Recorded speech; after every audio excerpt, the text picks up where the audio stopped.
पहला टॉपिक है इसमें फंडामेंटल थ्योरम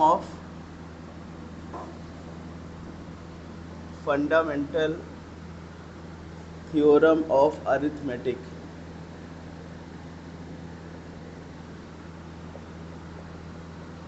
तीन टॉपिक टोटल इस पूरे चैप्टर में। एक तो ये फंडामेंटल थ्योरम ऑफ अरिथमेटिक, और फिर दूसरा आपका टॉपिक है एचसीएफ और एलसीएम, और थर्ड आपका टॉपिक है इरेशनैलिटी का प्रूफ। तो बस ये तीन टॉपिक्स हमें इसमें कवर करने, दो एक्सरसाइजेज है। तो पहला टॉपिक है फंडामेंटल थ्योरम ऑफ अरिथमेटिक। इसको हम लिख देते हैं कि every composite number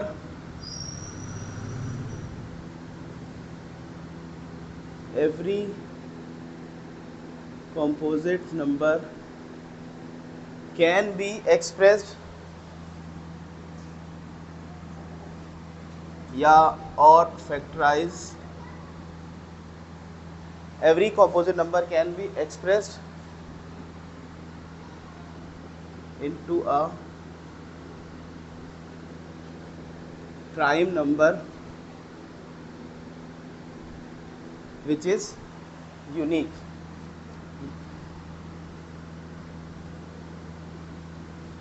apart from the order।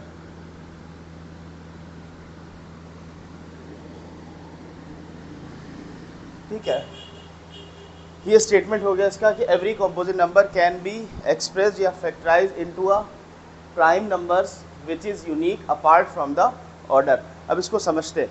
ठीक है, इसमें दो तीन वर्ड्स आ रहे हैं। एक तो कॉम्पोजिट नंबर, दूसरा आ रहा है प्राइम नंबर। तो ये चीज़ें पता होनी चाहिए। प्राइम नंबर और कॉम्पोजिट नंबर आपने पहले पढ़ रखे हैं, तो पहले प्राइम नंबर और कॉम्पोजिट नंबर को समझते हैं, फिर वापस इसी स्टेटमेंट पर आ जाएंगे। तो प्राइम नंबर्स कौन से होते हैं?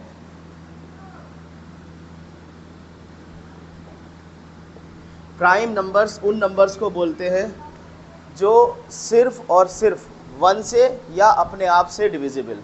ठीक है, ऐसे नंबर जो 1 से या अपने आप से डिविजिबल हों वो हमारे प्राइम नंबर्स कहलाते हैं। जैसे हम लोग कुछ नंबर्स को लिखते हैं, सपोज कर लीजिए 2, 3, 4, 5, 6, 7, 8, 9 एंड सो ऑन। इसमें से चेक करते हैं कि कौन से प्राइम नंबर्स। ठीक, अगर हम 2 को देखें तो 2 किस किस से डिविजिबल है? एक तो 1 से डिविजिबल है और एक 2 से ही डिविजिबल। इसके अलावा और कोई नंबर जानते हैं जिससे 2 डिविजिबल हो? नहीं। इसका मतलब 2 को हम डिक्लेयर कर देंगे 2 इज अ प्राइम नंबर। ठीक है, 3 पर चलते हैं। 3 किन किन नंबर से डिविजिबल है? 1 से डिविजिबल है और 3 से डिविजिबल है खुद से। उसके अलावा और कोई नंबर ऐसा नहीं है जिससे 3 डिविजिबल है। उसका मतलब 3 is also a prime number. 4 को जब चेक करते हैं तो 4 1 से डिविजिबल है, 2 से भी डिविजिबल है, 4 से भी डिविजिबल है। यानी कि 4 की डिविजिबिलिटी में 1 भी मिल रहा है, 2 भी मिल रहा है, 4 भी मिल रहा है। प्राइम नंबर की डेफिनेशन हमने क्या पढ़ी कि वो numbers which are divisible by 1 और इटसेल्फ। ठीक है ना, लेकिन यहाँ पर तो एक 2 भी एक्स्ट्रा आ गया, तो इसका मतलब ये प्राइम नंबर की कैटेगरी में फॉल नहीं करेगा। तो 4 is not a prime number. 5 को चेक कर लेते, 5 इज डिविजिबल ओनली बाई 1 और 5। ठीक है, 1 से और सिर्फ 5 से डिविजिबल होगा तो 5 is also a prime number. 6 को चेक करते, 6 1 से भी डिविजिबल है, 2 से भी डिविजिबल है, 3 से भी डिविजिबल है और 6 से भी डिविजिबल है। तो यहाँ पर 2 और 3 अलग अलग हमें फैक्टर्स इसके मिल रहे हैं। इसका मतलब 6 हमारा प्राइम नंबर की कैटेगरी में फॉल नहीं करेगा। 7 क्या होगा? प्राइम नंबर होगा कि नहीं होगा? प्राइम नंबर होगा। 7 प्राइम नंबर क्यों होगा? क्योंकि यहाँ पर ये आपका 1 से डिविजिबल है और अपने आप से डिविजिबल। इसके अलावा और कोई नंबर ऐसा नहीं जो 7 को डिवाइड कर सके। ठीक है, तो 7 हमारा प्राइम नंबर हो जाएगा। इस तरह से हम लोग प्राइम नंबर को चेक कर सकते हैं कि प्राइम नंबर कौन से नंबर होते हैं? वो नंबर्स जो अपने आप से और 1 से डिविजिबल होते हैं। ठीक, अच्छा हमने 1 क्यों नहीं लिखा? क्या 1 प्राइम नंबर है? 1 प्राइम नंबर की कैटेगरी में फॉल नहीं करता। ठीक है ना, सबसे छोटा प्राइम नंबर आपका 2 से स्टार्ट होता है। तो ये प्राइम नंबर्स होगा। प्राइम नंबर्स वो नंबर्स है जो सिर्फ और सिर्फ 1 से डिविजिबल हो या अपने आप से डिविजिबल हो। तो एक टर्म तो हमारा क्लियर हुआ प्राइम नंबर का। फिर नेक्स्ट आपका आता है कॉम्पोजिट नंबर।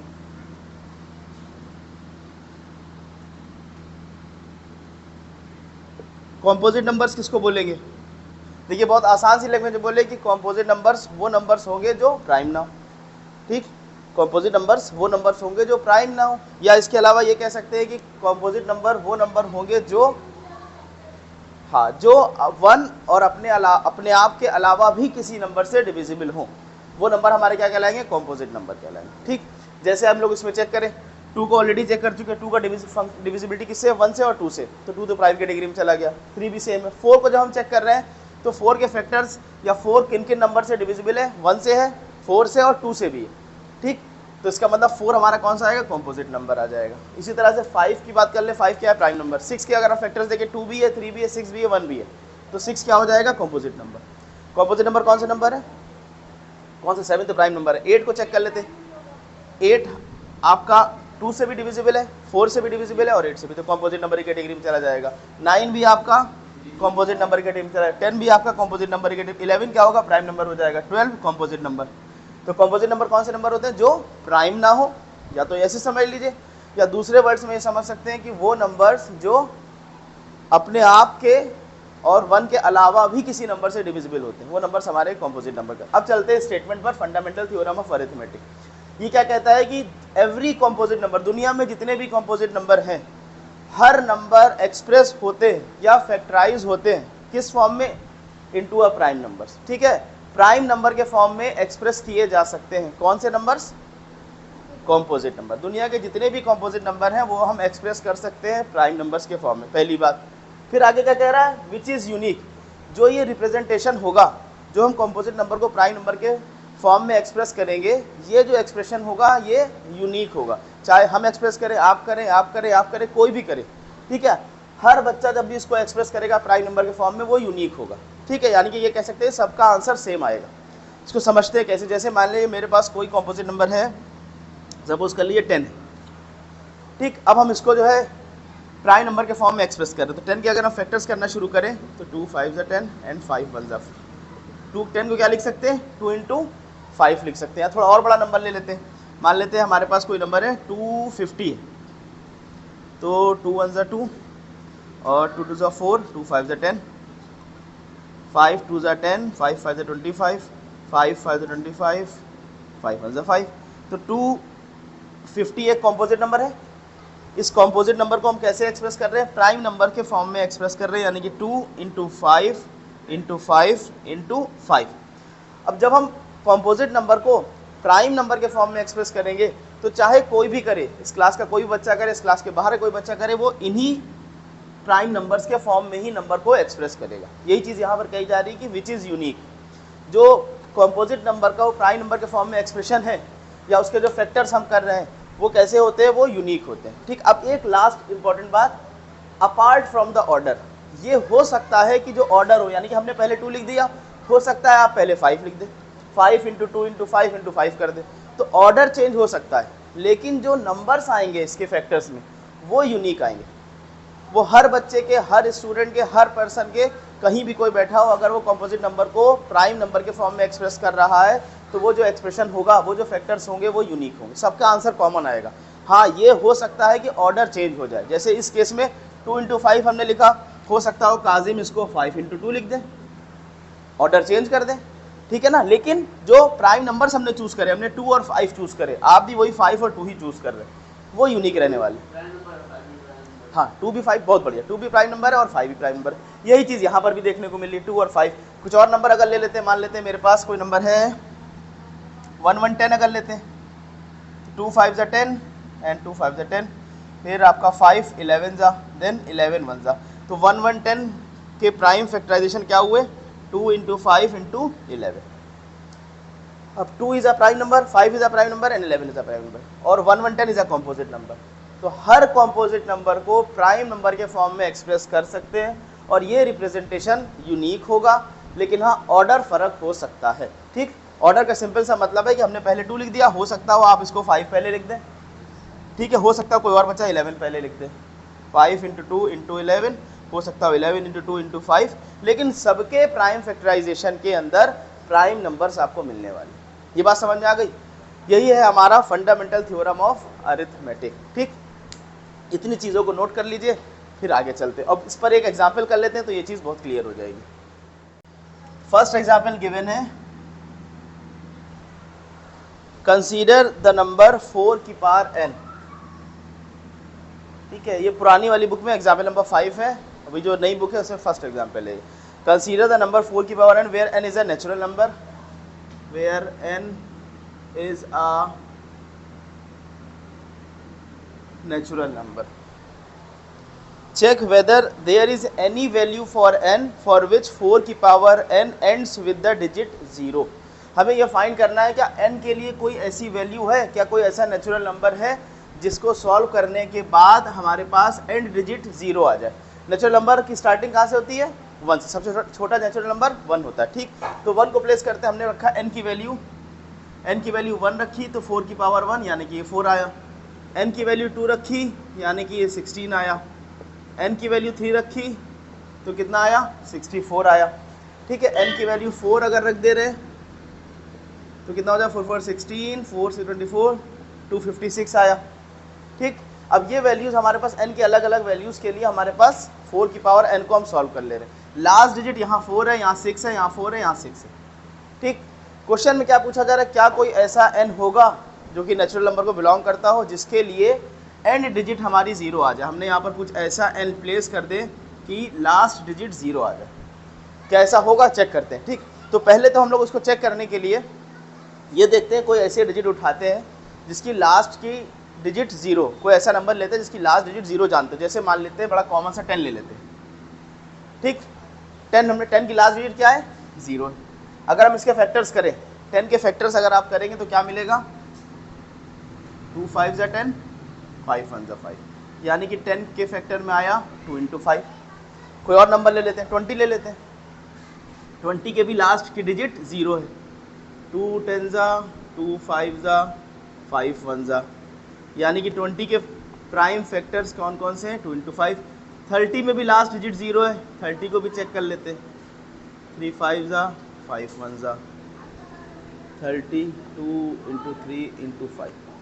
तो एक चीज़ आपको कॉमन दिख रही होगी कि अगर कोई भी डिजिट जिसके एंड में 0 हो, उनके फैक्टर्स में 2 और 5 ज़रूर आ रहा है। ठीक, कोई भी डिजिट और उठा के देख लीजिए। मान लेते हैं हम लोग 80 करते हैं। ठीक, 80 को चेक करते हैं तो 2 40 ज़ा, 2 20 ज़ा, 2 10 ज़ा, 2 5 ज़ा, 5 1 ज़ा, यानी कि 80 के फैक्टर्स कितने हुए? 2 कितने टाइम्स आया? 1 2 3 4 टाइम्स इंटू 5, ऐसे लिख सकते हैं। तो अब यहाँ पर भी क्या देख रहे हैं कि जो फैक्टर्स आ रहे हैं, प्राइम फैक्टर्स, उसमें 2 और 5 ज़रूरी आ रहा है, तभी हमारे पास एंड डिजिट 0 आ रहा है। कोई भी आप डिजिट उठा लीजिए, छोटी से छोटी, बड़ी से बड़ी। ठीक, लास्ट डिजिट अगर 0 है तो 0 तभी आएगी जब उसके फैक्टर्स में 5 और 2 का कॉम्बिनेशन है। ठीक, अब यहाँ पर हम लोग चेक करते हैं 4 की पावर n, क्या n की कोई ऐसी वैल्यू होगी जिसके लिए लास्ट डिजिट 0 आए? तो हमें 4 के फैक्टर्स करने होंगे। 4 के फैक्टर्स करके देख लेते हैं। 4 के जब हमने फैक्टर्स करे तो 2 2 ज़ा 4 एंड 2 1 ज़ा 2, यानी कि 4 के फैक्टर में सिर्फ 2 × 2 आया, 5 कहीं नहीं आ रहा। तो जब 5 आ नहीं रहा, इसका मतलब इसके लास्ट डिजिट कभी 0 होगी नहीं। ठीक, इसका मतलब n कोई ऐसा नेचुरल नंबर हम नहीं ढूंढ पाएंगे जिसकी वैल्यू के लिए लास्ट डिजिट हमारी 0 आ जाए। ठीक है ना, बात समझ में आई? क्योंकि अभी हमने पढ़ा है ये फंडामेंटल थ्योरम ऑफ अरिथमेटिक में कि जितने भी कॉम्पोजिट नंबर होते हैं उनको हम प्राइम नंबर्स के फॉर्म में एक्सप्रेस कर सकते हैं, और ये जो रिप्रेजेंटेशन होता है, ये जो एक्सप्रेशन होता है, वो यूनिक होता है। ठीक, इसका मतलब जो भी 2 4 के फैक्टर्स करेगा प्राइम फैक्टराइजेशन के फॉर्म में, वो 2 × 2 ही लाएगा, 5 कहीं से नहीं ला पाएगा। क्योंकि फंडामेंटल थ्योरम ऑफ अरिथमेटिक क्या कहता है कि जो कॉम्पोजिट नंबर को हम प्राइम फैक्टर्स के फॉर्म में एक्सप्रेस करते हैं वो एक्सप्रेशन यूनिक होता है। ठीक है, सबका आंसर यही कॉमन आने वाला है। 2 × 2 हर किसी का आएगा, कोई ऐसा नहीं होगा कि 2 × 5 किसी के में आ जाए।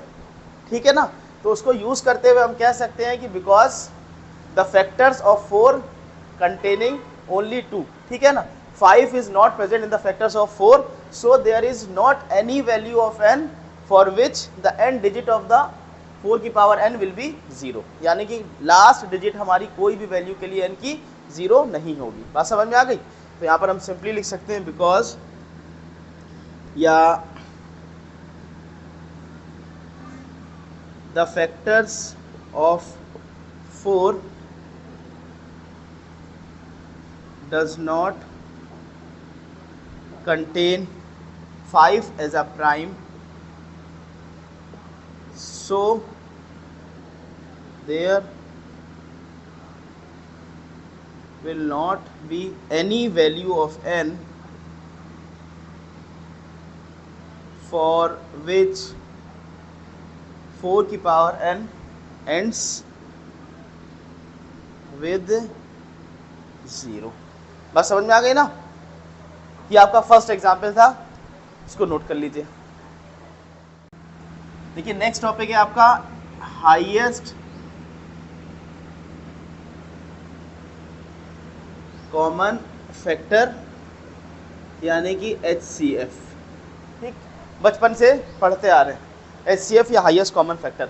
हाईएस्ट कॉमन फैक्टर जब भी हमें निकालने होंगे HCF किसी भी दो नंबर्स के, तो हम करेंगे क्या कि HCF equals to product of smallest power of all the common factor. ठीक, समझते क्या मतलब? जैसे मान लीजिए कोई दो नंबर लेते हैं तब फिर उसको अप्लाई करेंगे। जैसे कि अगर मेरे पास कोई नंबर है 100 है और दूसरा है मान लेते हैं 250 है, इन दो नंबर्स का हमको HCF फाइंड करना है।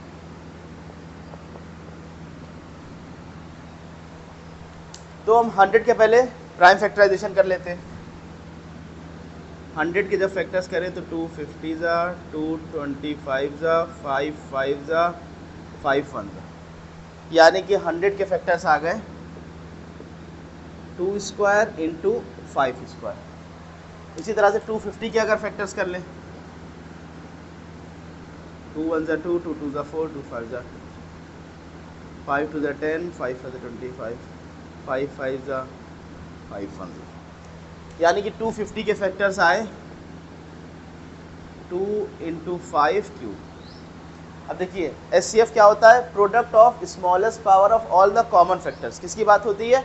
कॉमन फैक्टर्स की। हमें कॉमन फैक्टर्स चाहिए। अब इन दोनों में कॉमन फैक्टर्स कौन कौन से हैं? अगर हम HCF लिखना चाह रहे हैं, HCF of 100 and 250, common factors कौन कौन से दिख रहे हैं? एक तो 2 है और 5, ये कॉमन फैक्टर्स हैं। 2 है और 5, इनका प्रोडक्ट चाहिए। प्रोडक्ट भी किसका चाहिए? स्मॉलेस्ट पावर का। तो यहाँ पर 2 की पावर 2 है, यहाँ पर 2 की पावर 1। स्मॉलेस्ट पावर क्या है? 1, इसका मतलब 2 की पावर 1 आ जाएगा यहाँ। 5 की पावर यहाँ 2 है और यहाँ 5 की पावर 3 है। स्मॉलेस्ट पावर क्या है? 2 है, ये 2 आ जाएगा। तो यानी कि वैल्यू क्या आ जाएगी? 2 इंटू 5 5 है 25, यानी कि वैल्यू आ गई। तो 50 इज द HCF ऑफ 100 और 250। समझ में आया कि जब भी हमें किन्हीं भी दो नंबर्स या दो से ज़्यादा नंबर्स का अगर हमें HCF निकालना होगा तो हम उन नंबर्स के फैक्टर्स करेंगे। फैक्टर्स जो भी आएंगे उनमें कॉमन फैक्टर्स उठाएंगे और कॉमन फैक्टर्स में से भी पावर हम कौन सी लेंगे? Smallest power. HCF के केस में power of product of smallest power of all the common factor. जितने कॉमन फैक्टर्स होंगे उनके प्रोडक्ट हमको लेने और पावर कौन सी लेनी है? जो स्मॉलेस्ट। ठीक है ना? जैसे कि यहाँ पर 2 कॉमन था, इसमें भी 2 है, लेकिन इनमें छोटा कौन सा है? 2 की पावर 1, इसको ले लिया हमने। इसमें 5 स्क्वायर था, 5 क्यूब था, छोटा कौन सा? 5 square. Power of product of smallest power 2 5 square ले लिया। ठीक है, ये समझ में आ गया। अब इसको समझते हैं कि होता क्या है HCF। जैसे अभी तो ये फॉर्मूला पता कर लिया, अब अगर हम लोग जानना चाहें, इसको फील करना चाहें कि HCF है क्या, तो HCF सिंपल सा है कि हाईएस्ट कॉमन फैक्टर, यानी कि 50 हमारे पास ऐसा कॉमन फैक्टर है। ठीक है, यहाँ वो वैल्यू जो हाईएस्ट वैल्यू है जो एक साथ दोनों को डिवाइड कर लेगी। ठीक है ना? 50 हमारी वो वैल्यू है जो एक साथ दोनों को डिवाइड करेगी, यानी कि 100 और 250 को। इसी को ही बोलते हैं हाईएस्ट कॉमन फैक्टर। ठीक है, 50 हमारा वो नंबर है जो 100 और 250, यानी कि हमारे पास सबसे बड़ा नंबर जो हम ला सकते हैं जो एक साथ 100 और 250 को डिवाइड करे, वो कौन सा होगा? 50 होगा। ठीक, इसके अलावा और होंगे लेकिन वो हाईएस्ट नहीं होंगे। जैसे हमारे पास 2 भी होगा, 2 से हम दोनों नंबर को डिवाइड कर सकते हैं। ठीक है ना? 10 भी होगा, बहुत बढ़िया, 10 भी होगा, 5 भी होगा, लेकिन सबसे बड़ा नंबर जो एक साथ दोनों को डिवाइड करे वो 50 है। इससे बड़ा नंबर हम कोई नहीं ला सकते हैं जो इन दोनों को डिवाइड। अच्छा, डिवाइड करे का मतलब समझ में आ रहा है? डिवाइड करने का मतलब होता है कि जो क्वोशंट आपका आए वो इंटीजर आए। ठीक है ना? मतलब डिवाइड तो हर किसी से हो जाएगा, वैसे पॉइंट के फॉर्म में आएगा। जैसे मान लीजिए हम करना चाह रहे हैं इसको 3 से, तो भी डिवाइड कर सकते हैं, लेकिन हमारा जो क्वोशंट आएगा वो नॉन इंटीजर वैल्यू आएगी। लेकिन डिवीजन का मतलब हो रहा है कि कंप्लीट डिवीजन, रिमाइंडर हमारा 0 बचना चाहिए, क्वोशंट की वैल्यू इंटीजर आनी चाहिए। ठीक है ना? तो हाईएस्ट कॉमन फैक्टर का मतलब क्या है कि हमारे पास वो सबसे बड़ा नंबर जो एक साथ दोनों नंबर्स को डिवाइड कर लेगा, कंप्लीटली डिवाइड कर देगा। इससे बड़ा नंबर कोई नहीं ला सकते, ना 100 ना 60 ना 80, कुछ नहीं। सबसे बड़ा नंबर 50 है। हाँ, छोटे नंबर आ सकते हैं। तो HCF का सिंपल सा मतलब ये, समझ में आ गया? ये नेक्स्ट क्वेश्चन खुद से कर लेंगे, एक दो क्वेश्चन ट्राई करते हैं। मान लेते हैं कोई नंबर है 150 और दूसरा नंबर है 300। आसान सा क्वेश्चन। 150 और 300 के अंदर आपको HCF फाइंड करना है। जल्दी से जल्दी ट्राई करिए।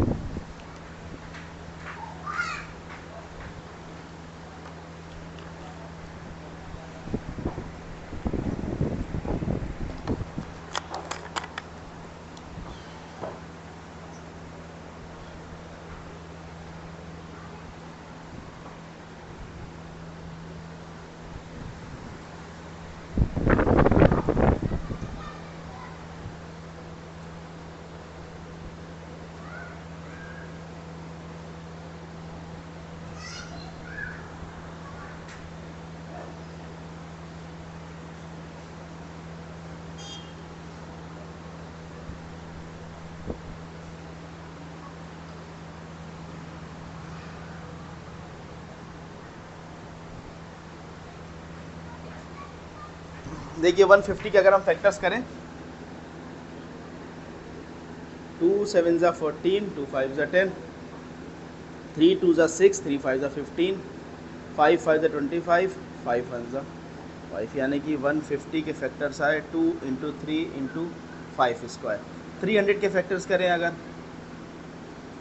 2 150, 2 75, 3 2 ज़ा 6, 3 5 ज़ा 15, 5 5 ज़ा 25, 5 1 ज़ा 5, यानी कि 300 के फैक्टर्स आए 2 स्क्वायर, 3 एंड 5 स्क्वायर। ठीक, अब हमारे पास हमें HCF जब चाहिए तो हमें कॉमन फैक्टर चाहिए, HCF ऑफ 150 एंड 300। तो कॉमन फैक्टर्स कौन कौन से? 2 है, 3 है और 5 है। अब उनमें हमें क्या चाहिए? Product of smallest power HCF के केस में। तो स्मॉलेस्ट पावर 2 का यहाँ 1 है, यहाँ पर पावर 2 है, स्मॉलेस्ट पावर क्या बन जाएगी? 1 हो जाएगी। 3 की दोनों में 1 ही है, ठीक है, 1। अब इसमें क्या है? दोनों में 2 है। अब इसमें ऐसी टेंशन नहीं लेनी है कि अब तो बराबर आ गया, स्मॉलेस्ट कहाँ से लाए, ठीक है ना, ऐसा नहीं करना है, ठीक है। अब दोनों बराबर है, इसका मतलब दोनों ही स्मॉलेस्ट है, कोई भी उठा लीजिए। तो ये आपने 2 3 6 और 5 5 25, इसको मल्टीप्लाई किया, 6 5 30, 6 2 12, यानी कि हमारे पास सबसे बड़ा नंबर है जो दोनों को एक साथ डिवाइड कर दे, वो है 150। इससे बड़ा नंबर कोई हमारे पास नहीं होगा जो एक साथ दोनों को डिवाइड करता हो। This is the HCF। समझ में आ गया क्या? उसको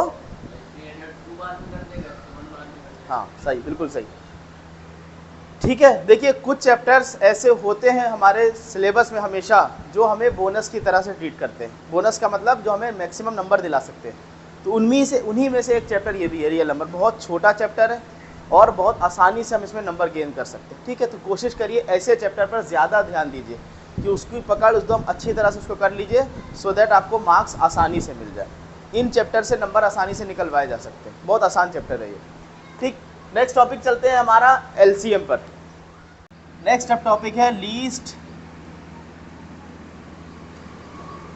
कॉमन मल्टीपल,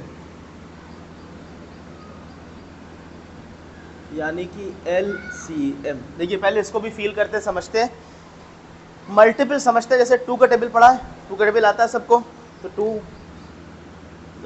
4 6 8 10 12 14 18 इस तरह से 2 का टेबल चलता है, ठीक है। ये आपके सब के सब क्या कहलाएंगे? मल्टीपल ऑफ 2, बिल्कुल सही, मल्टीपल ऑफ 2। ये सब के सब मल्टीपल्स ऑफ 2 है, 2 के टेबल। अगर हम 3 के टेबल लिखें ऐसे ही, 3 1 3, 6 9 12 15 18 21, ये सब के सब क्या है? Multiples of 3, multiples of 3। अब समझिएगा LCM का क्या मतलब। कॉमन मल्टीपल चाहिए। अगर हम देखें 2 और 3 के मल्टीपल्स हमने लिख दिए यहाँ पर, ये 2 4 6 8 10 12 14 18, और ये 3 के मल्टीपल्स लिख दिए, 3 6 9 12 15 18 21, इस तरह के 3 के मल्टीपल्स लिख दीजिए। अब हमें क्या चाहिए कि इन दोनों में कॉमन मल्टीपल्स चाहिए। तो हम कॉमन मल्टीपल्स कौन कौन से दिख रहे हैं हमको? एक तो 6 दिख गया, उसके अलावा 12 दिख रहा है, उसके अलावा 18 दिख रहा है, ठीक है। ऐसे हम और आगे लिखते चले जाते हैं मल्टीपल्स, तो और हमें कॉमन मल्टीपल्स मिलते जाते हैं। लेकिन इन कॉमन मल्टीपल्स में से भी हमें कौन सा चाहिए? लीस्ट चाहिए, सबसे छोटा चाहिए। तो सबसे छोटा कॉमन मल्टीपल कौन सा आ रहा है, 6 आ रहा है। इसका मतलब 2 और 3 का अगर हम एलसीएम लेंगे, 2 और 3 का अगर एलसीएम लेंगे तो क्या आएगा, वो 6 आएगा। समझ में आया कि एलसीएम का मतलब क्या होता है, लीस्ट कॉमन मल्टीपल। ठीक, लेकिन अब आपको बार बार ऐसे करके, मतलब आपको टेंशन हो रही है कि तो 2 और 3 तो आसानी से हो गया, अभी हमारे पास बड़ी बड़ी डिजिट्स आएंगी। ठीक है, आ जाएगी 189, ठीक है, नेक्स्ट वैल्यू मान ली जाएगी 722। अब क्या करना है, उसके भी मल्टीपल्स लिखने होंगे क्या, ऐसा नहीं। ठीक है, उसके लिए सीधे फॉर्मूले पर चलेंगे। ये तो सिर्फ आपको समझाने के लिए, फील कराने के लिए कि एलसीएम का मतलब क्या होता है। उसके लिए भी फॉर्मूला इसी तरह से हमारे पास है। एलसीएम का फॉर्मूला बनेगा प्रोडक्ट ऑफ, अब यहाँ पर पिछले केस में हम लोगों ने स्मॉलेस्ट पावर लिया था, अब हाईएस्ट पावर लेंगे। Product of highest power of, इसमें हमने कॉमन फैक्टर्स लिए थे, एचसीएफ में कॉमन फैक्टर्स लिए थे, यहाँ पर जितने फैक्टर्स इन्वॉल्व हैं सब लेंगे। ठीक है ना, product of highest power of all the prime factors, ये हमारा एलसीएम का फॉर्मूला बन गया। ठीक है, जितने भी फैक्टर्स इन्वॉल्व हैं उनकी हाईएस्ट पावर का प्रोडक्ट हमें लेना है। Product of highest power of all the prime factor, जितने भी प्राइम फैक्टर्स इन्वॉल्व हैं सबको हम लोग कंसीडर करें। जैसे कोई एग्जाम्पल्स देंगे तो बात ज़्यादा अच्छे से समझ में आएगी। जैसे अगर हम कुछ लिखते हैं, सपोज कर लीजिए हमने लिखा 18 और 24, छोटा सा ये एक एग्जाम्पल लेते हैं। क्वेश्चन पूछा जा रहा है find the LCM of 18 and 24, 18 और 24 का एलसीएम चाहिए। तो हम पहले एक एक नंबर्स के फैक्टर्स करना शुरू करेंगे। 18 के जब प्राइम फैक्टर्स करेंगे, 2 9 ज़ा 18, 3 3 ज़ा 9, 3 1 ज़ा 3। तो 18 के फैक्टर्स क्या निकले, 2 इंटू 3 स्क्वायर। नेक्स्ट है 24, 24 के जब हमने फैक्टर्स करे, 2 12 ज़ा, 2 6 ज़ा, 2 3 ज़ा, 3 1 ज़ा। तो 24 के फैक्टर्स में आएगा 2 क्यूब इंटू 3। अब देखिए क्या फॉर्मूला है, product of highest power of all the prime factors, जितने भी प्राइम फैक्टर इन्वॉल्व है सब लेने, कॉमन की बात नहीं होगी। अब एचसीएफ में कॉमन उठा रहे थे, एलसीएम में सारे फैक्टर्स उठाएंगे। वैसे 2 ही फैक्टर है, 2 और 3 है। तो एलसीएम जब लिख रहे हैं, एलसीएम ऑफ 18, 24, तो हम क्या लेंगे कि जितने भी फैक्टर्स इन्वॉल्व है, कौन कौन से, 2 है और 3 है। अब इसकी पावर लेनी है, वो हाईएस्ट वाली लेनी है। एचसीएफ के केस में स्मॉलेस्ट पावर ढूंढ रहे थे कॉमन फैक्टर्स की, एलसीएम के केस में हाईएस्ट पावर लेंगे सारे फैक्टर्स की। 2 का यहाँ पर पावर 1 है, यहाँ 3 है, ठीक ना, 3 वाली ले ली, हाईएस्ट पावर ले ली। 3 की पावर यहाँ 2 है, यहाँ 1 है, हाईएस्ट वाली लेनी है तो 2 ले लेंगे। तो अब क्या बन जाएगा, 2 क्यूब मतलब 8, 3 3 ज़ा 9, कितना आया, 72। तो 72 is the LCM of 18 and 24। समझ में आया। मान लेते हैं अगर कोई ऐसा नंबर होता कि जिसके फैक्टर में हमारे पास यहाँ पर एक 5 भी आ गया होता, ठीक, तो अब हम लोग क्या करते हैं, हमें सारे फैक्टर्स चाहिए, हम कॉमन अब की बात नहीं करेंगे। अब यहाँ पर क्या एक फैक्टर 5 भी है तो 5 को भी इंक्लूड कर लेते, पावर यहाँ 1 लगी थी 1 ही लगा देते, प्रोडक्ट ले लेते। ठीक, समझ में आया ना ये एलसीएम। अब खुद से क्वेश्चन हो जाएगा। ठीक है, इतनी इन्फॉर्मेशन नोट कर लीजिए, फिर नेक्स्ट एग्जाम्पल पर चलेंगे, वहाँ पर हमें एचसीएफ और एलसीएम ही फाइंड करना है। Find the LCM and HCF of 6 and 20। Example number 2 है ये हमारा, 6 एंड 20 बाई प्राइम फैक्टराइजेशन। ठीक, देखिए फॉर्मूला हम लोगों ने पढ़ा था, हम फिर से यहाँ पर लिख दे रहे हैं। एचसीएफ का फॉर्मूला क्या था, प्रोडक्ट ऑफ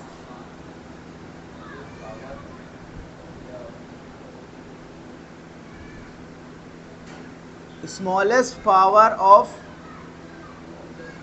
कॉमन फैक्टर्स। और एलसीएम के लिए हमने क्या पढ़ा था, प्रोडक्ट ऑफ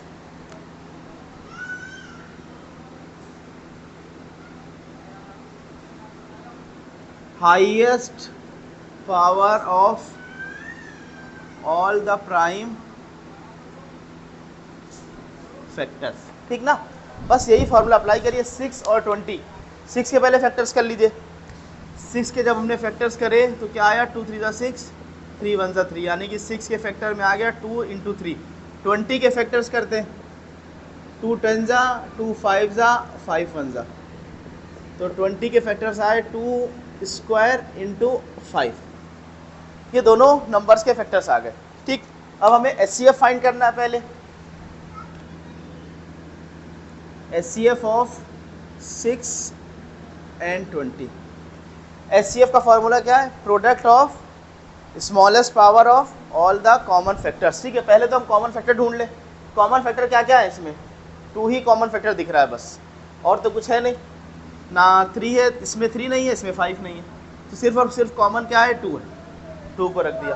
अब पावर भी हमें स्मॉलेस्ट लेनी है, तो यहाँ पर पावर 1 है, यहाँ पर 2 है, तो छोटी वाली 1 हो जाएगी, यानी कि 2 की पावर 1, यानी कि हमारा HCF क्या आएगा? 2 आ जाएगा। ठीक, LCM जब निकालेंगे, LCM में हमें क्या करना है कि product of highest power of all the prime factors. ठीक, अब कौन कौन से प्राइम फैक्टर्स हैं? 2 आया है इसमें, 3 आया है इसमें, 4 आया। पावर्स लगानी, पावर हाईएस्ट लगानी है। 2 की हाईएस्ट पावर 1 और 2 में 2 आ जाएगी।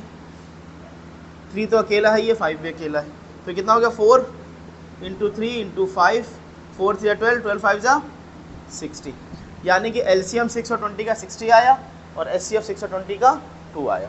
ठीक, 2 square.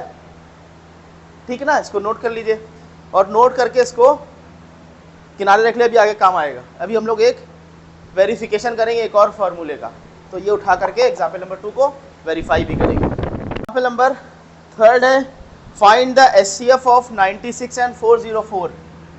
96 and 404 by the prime factorisation method, hence find their LCM।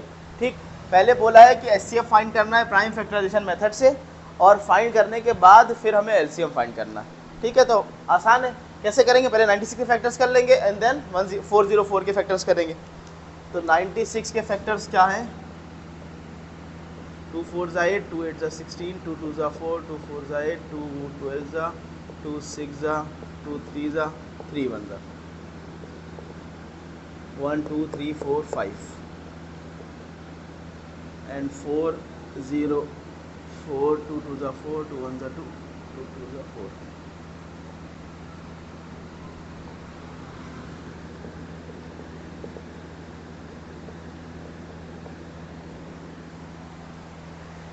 ठीक है, प्राइम फैक्टराइजेशन हम लोगों ने कर लिया। हमें HCF फाइंड करना था, तो HCF ऑफ 96 एंड 404 कितना होगा?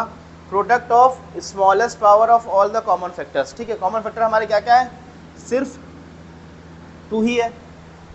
ठीक ना, इसमें 101 नहीं, इसमें 3 नहीं है, सिर्फ 2 है, और उसकी भी हमें स्मॉलेस्ट पावर चाहिए। यहाँ पर पावर कितनी है? 5, यहाँ पर पावर है 2, स्मॉलेस्ट पावर का मतलब 2, तो HCF आ गया 4। क्लियर? LCM पे चलते हैं। अच्छा, क्वेश्चन में हमसे क्या पूछा गया है? Hence find their LCM। ठीक है ना, LCM के लिए नहीं मेंशन किया कि प्राइम फैक्टराइजेशन से करिए, लेकिन पहले हम लोग प्राइम फैक्टराइजेशन से ही LCM निकालते हैं, फिर एक फॉर्मूला पढ़ेंगे। 96, अब LCM में हम लोगों ने फॉर्मूला क्या पढ़ा हुआ है कि हमें सारे फैक्टर्स चाहिए जितने इन्वॉल्व हैं। कौन कौन से? 2 है, 3 है और 101 है, ये सारे फैक्टर्स हैं। अब उन फैक्टर्स में भी जो हाईएस्ट पावर है वो लेना है। ठीक, हाईएस्ट पावर क्या है? यहाँ पर 5, यहाँ पर 1, ये तो 1, 2 की पावर 5 32 हो गया, ये 3 हो गया, 101 हो गया, 3 2 6, 3 3 9, 101 हो गया। 96 से अगर करेंगे तो 9696 आ गया। ठीक, ठीक ना, ये आपका LCM आ गया 9696। ठीक, अब हमें फाइंड करना है क्या? ये तो खैर क्वेश्चन हो गया, लेकिन क्वेश्चन में ऐसा नहीं बोला गया था कि find the LCM by factorisation method. हमने फैक्टराइजेशन मेथड से कर दिया। एक और फॉर्मूला भी है जिससे और आसानी से हो सकता है। वो क्या है कि अगर हमारे पास कोई 2 पॉजिटिव इंटीजर्स हैं, अगर कोई 2 पॉजिटिव इंटीजर्स मान लेते हैं, एक A है और एक B है, और इनका LCM इंटू HCF बराबर होता है उन 2 नंबर्स के प्रोडक्ट के बराबर।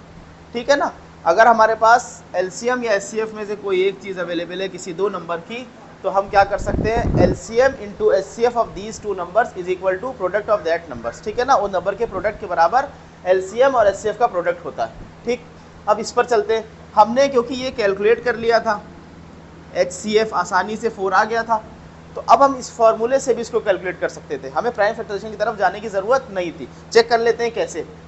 एचसीएफ है 2 की पावर 4 यानी कि 4 है, तो ये 4 रखा। एलसीएम हमारे लिए अननोन है।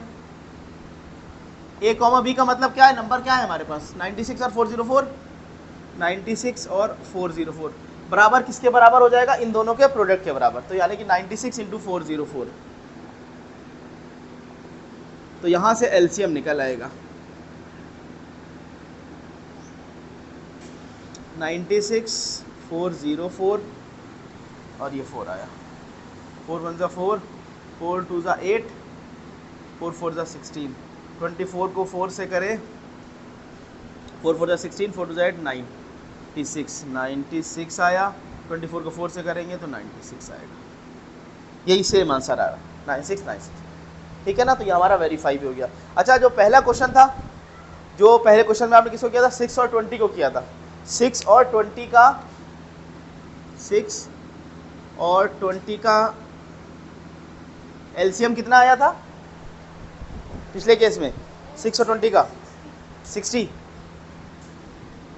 60 था।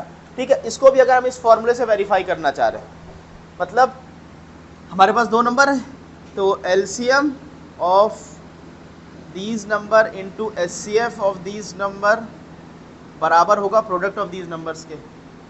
ये फॉर्मूला पढ़ा हुआ है, चेक करते हैं इसको भी। एलसीएम आया था 60, मान लेते हैं एचसीएफ हम इससे निकालना चाह रहे हैं। हाँ, दोनों निकल सकते हैं। ठीक है, अब हम एचसीएफ निकालेंगे तो ये आपका 6 इंटू 20 डिवाइडेड बाई 60, 6 10 ज़ा 10 2 ज़ा, ये 2 आ गया। पीछे चेक करिए, एचसीएफ 2 आया था। हाँ, ठीक है ना, सेम मैच कर रहा।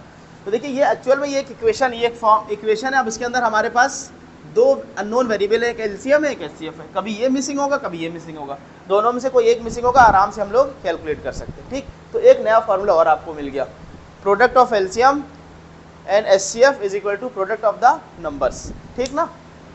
नेक्स्ट क्वेश्चन है example number 4, find the HCF and LCM of 6, 72 and 120। 6, 72 and 120, ये तीन नंबर्स दे रखे हैं, इनके एलसीएम और एचसीएफ फाइंड करने using the prime factorisation method. ठीक, तो आसान है, सबके फैक्टर्स अलग अलग निकाल ले। ठीक, हो जाएगा ना क्वेश्चन, ये ट्राई करिए जल्दी जल्दी जल्दी।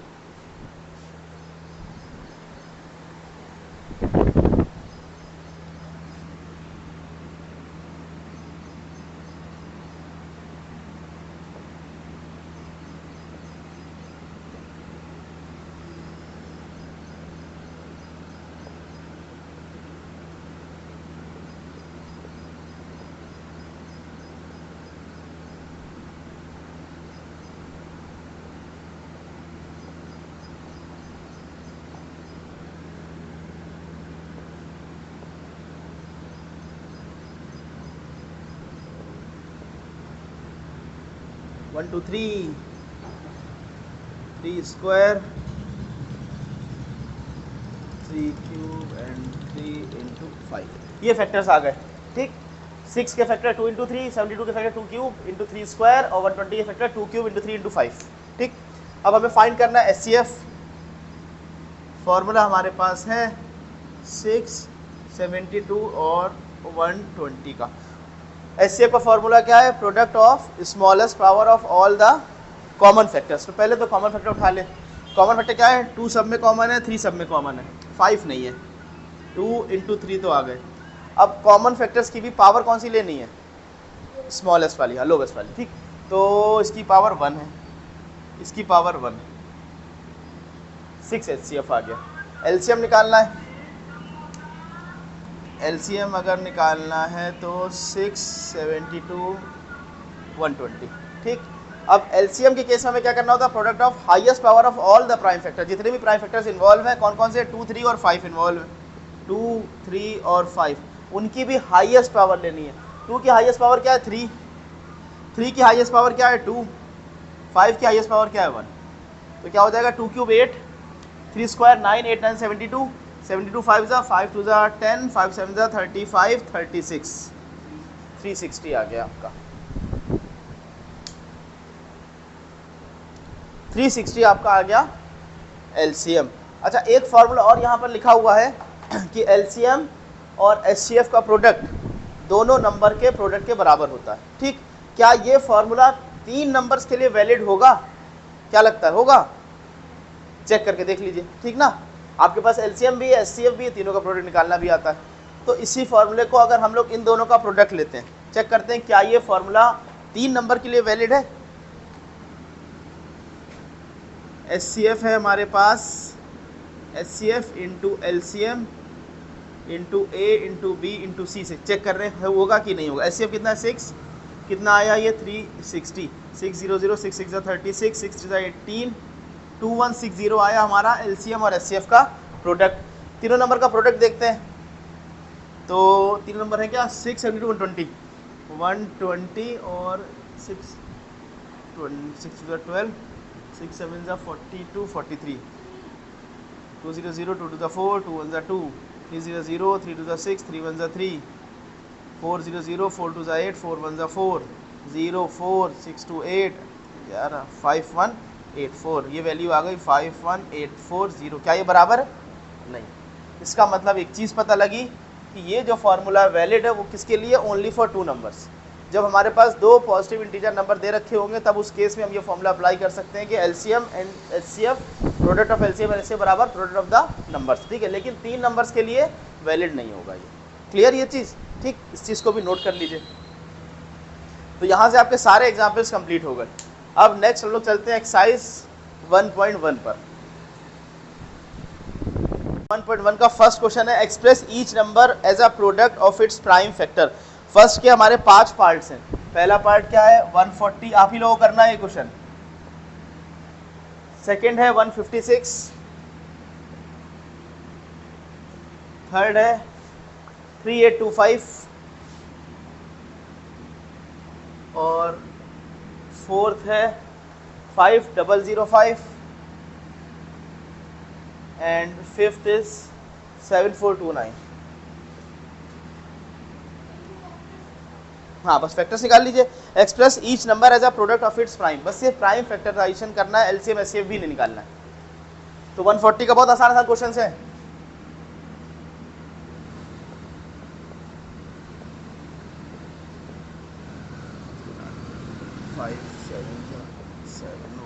यानी कि 140 का आया 2 स्क्वायर 5 इंटू 7। नेक्स्ट है 156, 2 7 14, 2 8 16, 2 3 6, 2 9 18, 3 13 13 1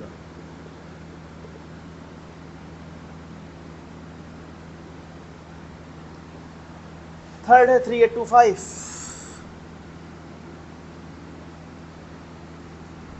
सात 3 10 18, 3 1 3 3 2 6, 3 7 21, 3 5 15, 15 अगेन 3 से ला जाएगा, 3 4 12, 3 2 6, 3 5 15, अब 5 से जाएगा, 5 8 40, 5 25, 5 1 5 35, 5 1 5 35 35,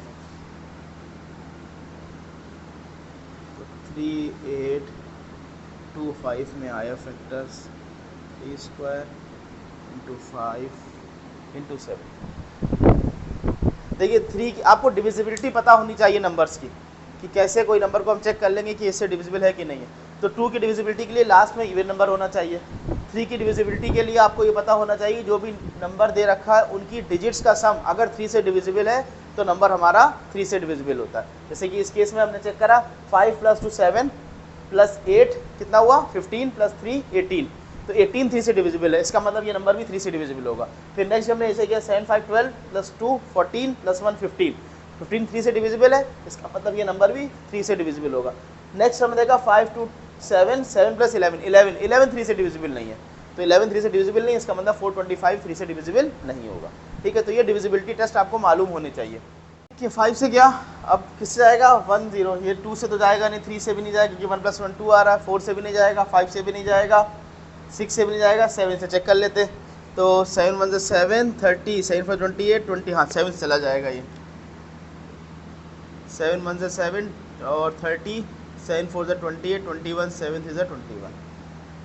ठीक, अब ये 7 से भी नहीं, देखिए 7 तक चेक कर लिया है, इसका मतलब 7 से पहले किसी से नहीं जाएगा 143। 7 से चेक कर लेते, 7 to 14, 7 से नहीं जा रहा है, 8 से जाएगा नहीं, 9 से चेक कर लेते, 9 1 जा 9 और 553, 9 से भी नहीं जा रहा है, 10 से जाएगा नहीं है, 11 से चेक कर लेते, चला 11 से, हाँ 11 चला जाएगा, बहुत बढ़िया, 11 में 11 से 13। अब 13 अपने आप में कौन सा नंबर होता है? Prime number. तो इसके फैक्टर्स आ गए, किसका था? 5005 के, 5005 के फैक्टर्स आ गए, 5 × 7 × 11 × 13। लास्ट है आपका 7429। 7429 के फैक्टर्स चेक करते हैं।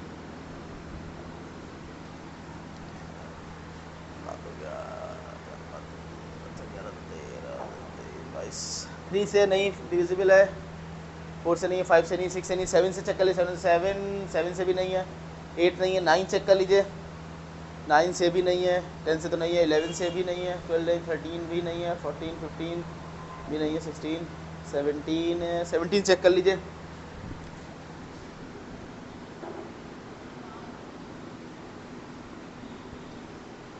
17 3 जा 51 और 17 4 जा चला जाएगा, 4 7 28, 4 4 68, मान लिया बच्चा, अच्छा 62 और ये अब जाएगा 3 से 51 और ये 19 किसे जाएगा? 7 7 49 437, ठीक है, 17 से ये नंबर जा रहा है, तो कितना आ रहा है? 437। अब 437 किससे जाएगा?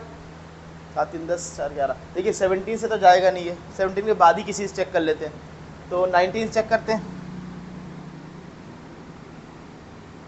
19 2 जा 38 4 57 चला गया 19 से, ठीक, 19 23 जा और 23 प्राइम नंबर है 1 जा। तो 7429 के जो फैक्टर्स बने 17 × 19 × 23, ये फैक्टर्स बन गए, ठीक। तो फर्स्ट क्वेश्चन के पांचों पार्ट आपके हो गए।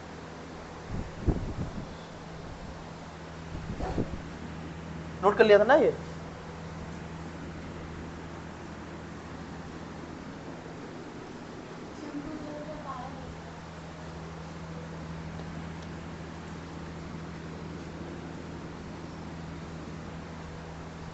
Second question, find the LCM and SCF of the following pairs of integers and verify that LCM into SCF बराबर product of the two numbers. पहला है 26 एंड 91। सेकेंड पार्ट है 510 एंड 92। थर्ड पार्ट है 336 and 54। देखिए इनके pair of integers के, pair of numbers के हमें क्या फाइंड करना है? एलसीएम और एचसीएफ फाइंड करना है और इस रिलेशन को वेरीफाई करना है कि एलसीएम इंटू एचसीएफ बराबर प्रोडक्ट ऑफ द नंबर। हाँ, पहले फाइंड करेंगे फिर वेरीफाई करना है, तो आसान है। पहले फैक्टर्स कर 26 और 91 के फैक्टर्स कर लिए। अभी एग्जाम्पल्स हम लोग इस तरह क्वेश्चन करें तो 26 के फैक्टर 2 और 13 और ये 13 1। 91 के फैक्टर्स ये किससे जाएगा? 3 से नहीं जाएगा, 5 टाइम 7 चला जाएगा, 7 1 7 7 से 21 और ये 13 1 जा। तो 26 के फैक्टर्स क्या आ गए? 2 × 13 और 91 के फैक्टर क्या आ गए? 7 × 13। एचसीएफ निकालना है। एचसीएफ का फॉर्मूला क्या है? Product of smallest power of all the common factors. Common factors क्या है? 13 है, बस पावर 1 है, एचसीएफ आ गया 13। एलसीएम निकालना है 26 और 91 का। एलसीएम में क्या होता है? Product of highest power of all the prime factor. जितने प्राइम फैक्टर्स इन्वॉल्व हैं, कौन कौन से? 2 है, 7 है और 13 है। सबकी हाईएस्ट पावर चाहिए, सब एक एक टाइम्स आए तो हाईएस्ट पावर 1 ही हो जाएगी। 7 to the 14 या 13 7 to 91, 91 to the 2 1 to 2, 9 to the 18, 182 इसका एलसीएम आ गया।